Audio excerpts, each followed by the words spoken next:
ലോകത്തിലെ communist socialist രാജ്യങ്ങളിൽ LGBTQIA അവരുടെ എത്രമാത്രം പൗരാവകാശമാണ് ചോദിച്ചത്. കമ്മ്യൂണിസ്റ്റ് സോഷ്യലിസ്റ്റ് രാജ്യങ്ങൾ LGBTQവിൻ്റെ അവകാശങ്ങളാണോ ചോദിച്ചിരിക്കുന്നത്? നൊട്ടോറിയസ് ആണ്. കമ്മ്യൂണിസം എന്ന് പറഞ്ഞാൽ anti scientific and anti humanistic ആണ്. അമാനവികമായ മനുഷ്യത്വ വിരുദ്ധമായിട്ടുള്ള ഒരു സിദ്ധാന്തമാണത്. ഈ LGBTQ അവർ ഒരിക്കലും സയൻറ്റിഫിക് അല്ലാത്തതുകൊണ്ട് think about Lysenkoism in Soviet Union. 1917 ആയപ്പോഴത്തേക്ക് ഈ സ്വവർഗരതി ഏതാണ്ട് നിയമവിധേയമായതാണ് സോവിയറ്റ് യൂണിയനിൽ. പക്ഷേ എനിക്കത് 30കളുടെ ആരംഭത്തിലാണ് സ്റ്റാലിൻ സ്വവർഗരതി കണ്ടുപിടിച്ചു കഴിഞ്ഞാൽ ആളുകളെ ഗുലാഗിലേക്ക് നാട് കടത്തുമായിരുന്നു.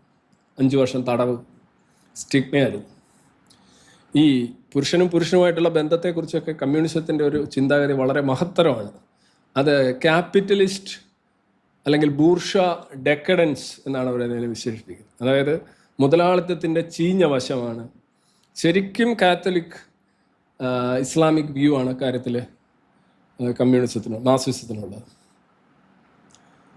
സത്യം ഇത് തന്നെയാണ് ഇവിടെ സ്റ്റാലിൻ്റെ കാലത്ത് അത് പണിഷബിളാക്കി LGBTQ, പ്രത്യേകിച്ച് ഗേ. പിന്നെ അത് കഴിഞ്ഞ് അതിൻ്റെ നിയമം അവർ എടുത്തു കളയുന്നത്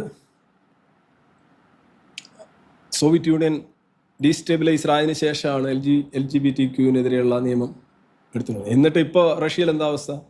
ഇപ്പോഴും റഷ്യ ഏറ്റവും സ്ട്രിഞ്ചൻ്റ് ആയിട്ടുള്ള ആൻറ്റി LGBTQ നിയമങ്ങളുള്ളത് റഷ്യയിലാണ്. കമ്മ്യൂണിസം അതാണ്. വേറെ ഒരു ജനാധിപത്യ വ്യവസ്ഥ അവിടെ ഉണ്ടായിരുന്നില്ല എന്നുള്ളതിൻ്റെ തെളിവ് കൂടിയാണ് പുട്ടിന് ഇത്തരത്തിലുള്ള ഓർത്തഡോക്സ് വ്യൂസ് അവിടെ നടപ്പിലാക്കാൻ കഴിയുന്നത്. ഒന്നത്. പിന്നെ നിങ്ങൾ ക്യൂബയുടെ കാര്യം എടുത്ത് നോക്കൂ. ഫിഡൽ കാസ്ട്രോ എന്താണ് ചെയ്തത്?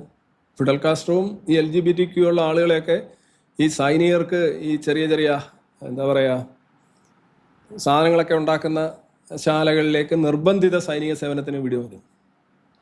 ഓക്കൊക്കെ എന്തെങ്കിലുമൊക്കെ ഉണ്ടാക്കുന്ന സാധനങ്ങളാണ്. വളരെ പണിഷബിൾ ആയിരുന്നു. എനിക്ക് തോന്നുന്നു 2010-ലോ 12-ലോ അങ്ങനെ ആ ഒരു പീരീഡിലാണ് പരസ്യമായിട്ട് ഫിഡൽ കാസ്ട്രോ മാപ്പ് പറയുന്നത് LGBTQവിനോട് തങ്ങൾ ചെയ്ത പീഡനത്തെക്കുറിച്ച്.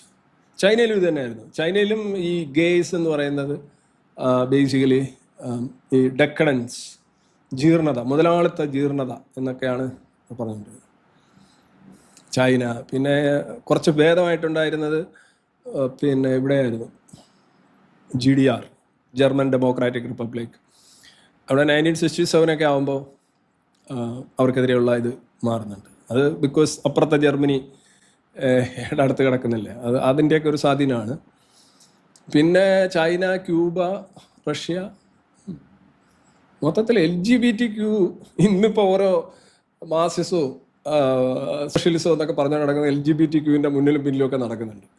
ഇത് ഈ ക്യാപിറ്റലിസ്റ്റ് വേൾഡിൽ അല്ലെങ്കിൽ ലിബറൽ വേൾഡിൽ ഉണ്ടായിട്ടുള്ള സോഷ്യോ എക്കണോമിക് സയൻറ്റിഫിക് തിരിച്ചറിവുകൾ ഇവർക്ക് സ്വീകരിക്കേണ്ടി വന്നതുകൊണ്ടാണ് ഇത്തരത്തിലുള്ള മാനവീയ വിരുദ്ധമായിട്ടുള്ള അർഗോല സിദ്ധാന്തങ്ങൾക്കും ഇത് അംഗീകരിക്കേണ്ടി വന്നത്. ഇതാണ് സത്യം. They are not at all progressive. ഇവിടെ നമ്മൾ പറയുന്നത് പുരോഗമന ശക്തികൾ എന്നാണ് പറയുന്നത്. ചിരിക്കാൻ പോലും പറ്റില്ല ഇതൊക്കെ കേട്ട് കഴിഞ്ഞാൽ. പുരോഗമന ശക്തി, ദേ ആർ ആൻറ്റി സയൻസ്. സയൻസിന് വിരുദ്ധമാണ് അവരെല്ലാ കാര്യവും. നമുക്ക് എന്തുകൊണ്ടാണ് ഈ മാർക്സിസം ഈ പോസ്റ്റ് മോഡേണിസമായിട്ട് ഇത്രയും ഐക്യപ്പെടുന്നത്? ശ്രദ്ധിച്ചിട്ടുണ്ടോ? പോസ്റ്റ് മോഡേണിസം ഇതാണ് കാരണം സാഹിത്യത്തിൽ. പക്ഷെ ഇവിടെ എന്തോ കേരളത്തിലല്ലായിരുന്നു പുരോഗമന ശക്തി, കമ്മ്യൂണിസ്റ്റുകാരെ വിളിക്കുകയാണ്. It is atrocious to call communist as a progressive. ഒരിക്കലും ആയിരുന്നില്ല, ആകാനും സാധിക്കില്ല. അതാണ് എൻ്റെ ഒരു കാര്യം. നിങ്ങൾ ഈ ചോദ്യം നീ തന്നെയാണ് ചോദിച്ചത്. അക്ഷയ്, നീ ഒരുപാട് ചോദ്യം ചോദിച്ചല്ലോ.